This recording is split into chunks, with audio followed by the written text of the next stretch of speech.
Okay बेटा, next देखते हैं मेटलर्जी के लिए कौन कौन सी टर्म्स है जिसका हम लोग यूज़ करते हैं। It's very important definition of all. Okay, तो इसलिए आपके दिमाग में होना ज़रूरी है, इम्पोर्टेंस है इसका। मेटलर्जी टर्म्स देख रहे हैं हम लोग, चलो उसमें देखते हैं। First mineral. तो मिनरल, पहले तो मिनरल क्या है, तो ऐसे ही समझो मिनरल का मीनिंग। हम लोगों को क्या है भाई, अगर अर्थ में से हम लोग नीचे के लेयर में से अगर हम लोग ये कोई स्टोन निकालते हैं, अगर कोई क्लेज निकालते हैं, ठीक है, तो स्टेज में क्लेज जो होते हैं, माटी जो होती है, उसमें बहुत सारे पार्टिकल्स होते हैं। तो वो जो पार्टिकल्स होते हैं, जिसमें क्या होता है, पार्टिकल्स के साथ साथ कोई मेटल होती है, कोई मेटल्स होती है, तो उसके साथ बहुत सारे ऐसे कंपाउंड्स होते हैं जिसकी हमें ज़रूरत नहीं होती है। ओके, तो ये सब इम्प्योरिटीज भी उसके साथ होती है, तो इसको हम लोग क्या कहेंगे, इट इज़ कॉल्ड मिनरल्स। समझ में आ रहा है बेटा, इसको हम लोग क्या कहेंगे यहाँ पे, मिनरल।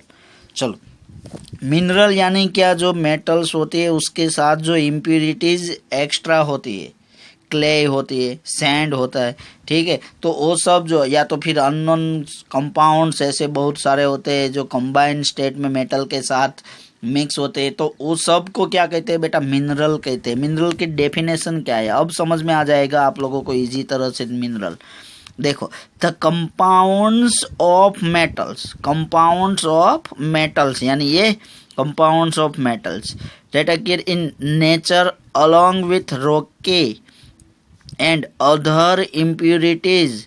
ओके, नेचर में कुछ उसके साथ रॉक्स होते हैं, फिर कोई सॉल्ट्स होते हैं कंपाउंड्स के साथ, और अदर बहुत सारे सैंड होते हैं, क्ले होती है, बहुत सारी इम्प्योरिटीज होती है, तो ये सब होता है, उसको क्या कहते हैं, आर कॉल्ड मिनरल्स।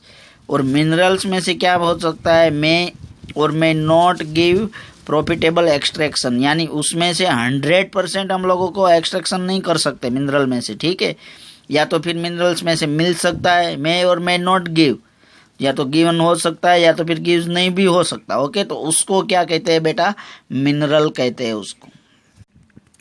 चलो नेक्स्ट देखते हैं बेटा, मिनरल के बाद मेटलर्जी टर्म्स ओर के बारे में। पहले ओर क्या है हम अपने हिसाब से समझते हैं। ओके, सपोज देखो कोई कॉपर मेटल है, कॉपर मेटल के लैंड में से दो कंपाउंड्स मिल रहे हैं, compound A and compound B. Suppose compound A जो है उसमें कॉपर का कितने परसेंटेज है बेटा, 70%। बी कंपाउंड है उसमें सिर्फ 10% है। कंपाउंड ए में कितने हैं, 70%, कंपाउंड बी में 10% है। तो यहाँ पे हम लोगों को ये सोचना है कि इसमें से और कौन से है, तो और कौन से है, जिसमें से जिस कंपाउंड में से मेटल जो है वो हाई प्रॉफिटेबल एक्सट्रैक्शन करे, तो हाई प्रॉफिटेबल में मिल जाए मेटल, मतलब मेटल का जो पोर्शन है वो हाई हो, वो कंपाउंड को हम लोग क्या कहते हैं बेटा, और कहते हैं। यानी जिसमें क्वांटिटी जो मेटल की है वो ज़्यादा होनी चाहिए, तो उसको ही क्या कहेंगे, और कहेंगे। तो यहाँ पे compound A and compound B, जिसमें से और कौन सी है, तो कॉपर के कंपाउंड ए जो है वो और हो गए, बिकॉज ऑफ उसमें कितने कंपाउंड्स में से, कंपाउंड ए में से कितने परसेंटेज कॉपर मिल रहा है बेटा, 70%। सो कंपाउंड ए जो है वो क्या है, कॉपर के लिए और हो जाती है। समझ में आ रहा है आपको। ओके, चलो तो उसके हिसाब से डेफिनेशन देखो आप लोग, तो इजी तरह से समझ में आ जाएगा। और the mineral from which metal can be extracted commercially और प्रॉफिटेबली इज कॉल्ड, और यानी कमर्शियली वो भी होनी चाहिए और प्रॉफिट भी ज़्यादा होना चाहिए। तो ये जो मेटल के कंपाउंड होते हैं, वो जो मिनरल होता है, उसको क्या कहते हैं बेटा, इट इज़ कॉल्ड और। समझ में आ रहा है, प्रॉफिटेबल एक्सट्रैक्शन ऑफ एलिमेंट और एज एप्लीकेबल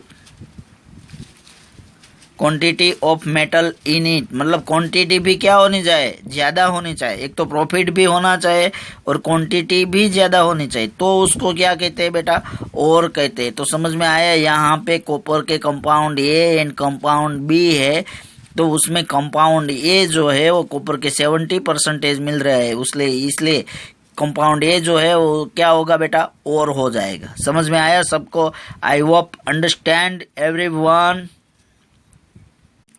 नेक्स्ट उसके बाद देखो मेटलर्जी टर्म्स की थर्ड टर्म्स गैंग के बारे में। ओके, तो गैंग किसको कहेंगे? चलो, इट्स वेरी इजी। हाँ, ये सपोज हम लोगों ने मिनरल अर्थ में से निकाला हुआ है, लैंड में से मिनरल निकाला है, तो मिनरल में साथ में जो होते हैं वो मेटल होता है, और मेटल के साथ बहुत सारे इम्प्योरिटीज होती है। ओके, अगर और है तो और के साथ भी बहुत सारे इम्प्योरिटीज होती है। तो ये जो इम्प्योरिटीज और मेटल दोनों का मिक्सर होते हुए ये जो कंपाउंड्स हम लोगों को मिलता है, इसको ही हम लोग क्या कहेंगे बेटा?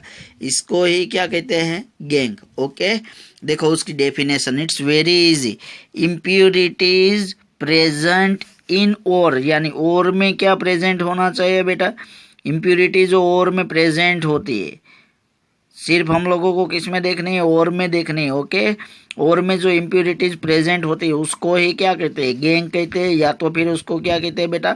मैट्रिक्स कहते हैं। Okay, earthly impurities like sand होता है, उसमें सोइल होता है, अलग अलग तरह की दूसरी मेटल भी उसके साथ मिक्स होती है, तो बहुत सारे इम्प्योरिटीज प्रेजेंट होती है। तो ये ओर के साथ जो भी इम्प्योरिटीज प्रेजेंट होती है उसको ही क्या कहते हैं बेटा? गैंग कहते हैं। तो समझ में आया सबको? यहाँ पे तीनों टर्म्स हम लोगों ने देखी, मिनरल, ओर एंड गैंग। चलो, मिनरल में क्या होता है? अर्थ में से जो भी इम्प्योरिटीज वाले कंपाउंड्स हम लोगों को मिलते हैं मेटल्स में, तो वो सब जो होते हैं इसको क्या कहेंगे हम लोग? इसको कहेंगे हम लोग मिनरल। ओके, अब मिनरल में तो क्या होता है? बहुत सारे इम्प्योरिटीज, सैंड होता है, सोइल होता है, और बहुत सारे अदर एलिमेंट्स, मेटल्स जो होते हैं वो भी मिक्स होते हैं। ठीक है, तो उसको मिनरल कहते हैं, जो फर्स्ट स्टेप में हम लोगों को मिलती है। सेकेंड हम लोगों ने देखा ओर के बारे में। और मतलब क्या होता है? जिसमें देखो यहाँ पे कॉपर के हम लोगों को दो कंपाउंड्स मिल रहे हैं, compound A and compound B. तो कंपाउंड ए 70% मिल रहा है, कंपाउंड बी 10% मिल रहा है।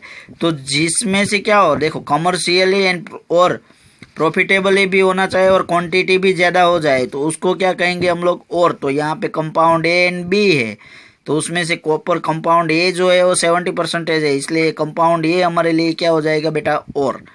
थर्ड देखो गैंग, इम्प्योरिटीज प्रेजेंट इन और में जो भी इम्प्योरिटीज प्रेजेंट होती है उसको क्या कहते हैं? गैंग, या तो फिर क्या कहते हैं? मैट्रिक्स। तो ये सपोज हम लोगों को कॉपर की और मिली, तो ये मेटल है, उसके साथ सैंड, सोइल, क्ले इट्सेट्रा जो भी हम लोगों को इम्प्योरिटीज मिले उसको हम लोग क्या कहेंगे बेटा?